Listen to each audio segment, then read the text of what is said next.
আমি এই অন্তর্বর্তীকালীন সরকারের প্রথম ব্যর্থতা হিসেবে চিহ্নিত করতে চাই। অন্তর্বর্তীকালীন সরকার গঠিত হয়েছে বেশ অনেক দিন হয়ে গিয়েছে।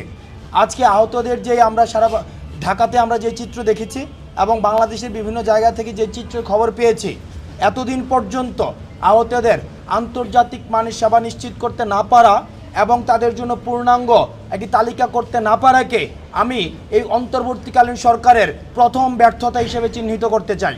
কারণ এই অন্তর্বর্তীকালীন সরকারের উচিত ছিল শুরুতেই এসে যারা আহত হয়েছে এবং শহীদ হয়েছে তাদের জন্য আমাদের যেটাকে আমরা বলি ওয়ান স্পট যে সলিউশন, অনশট যে সলিউশন, এই অনশট সলিউশন নিশ্চিত করা। কিন্তু আমরা সেই জায়গায় দেখেছি আজকের এই দিনে দাঁড়িয়েও আমরা পূর্ণাঙ্গ আহতদের কোনো লিস্ট পাইনি, পূর্ণাঙ্গ যারা শহীদ হয়েছে তাদের লিস্ট পাইনি।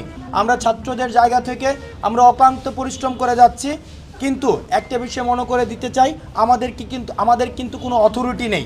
এই যে আপনারা যে দেখছেন ট্রাফিক পুলিশ নিয়ন্ত্রণ করছে শিক্ষার্থীরা, বা আমরা বিভিন্ন হসপিটালে ছুটে যাচ্ছি, বিভিন্ন ধরনের আইনশৃঙ্খলা পরিস্থিতিকে স্বাভাবিক করার চেষ্টা করছি, এটি কিন্তু পুরোটাই হচ্ছে স্বেচ্ছাসেবীমূলক একটি কাজ। এখানে কোনো ধরনের আমাদের পলিটিক্যাল অথরিটি নেই, আমাদের আইনগত কোনো অথরিটি নেই। সেই জায়গা থেকে এই গভর্নমেন্টের কাজকে ত্বরান্বিত করার জন্য আমরা আমাদের জায়গা থেকে চেষ্টা করছি। কিন্তু এই অন্তর্বর্তীকালীন সরকারের যারা দায়িত্বপ্রাপ্ত রয়েছেন তাদের উচিত ছিল যত দ্রুত সম্ভব আহতদের পাশে দাঁড়ানোর ভিজিবল পদক্ষেপ নেওয়া। কিন্তু আমরা ভিজিবল কোনো পদক্ষেপ দেখিনি, যে কারণে আমরা অন্তর্বর্তীকালীন সরকারের স্বাস্থ্য বিভাগের আমরা নিন্দা জানাচ্ছি।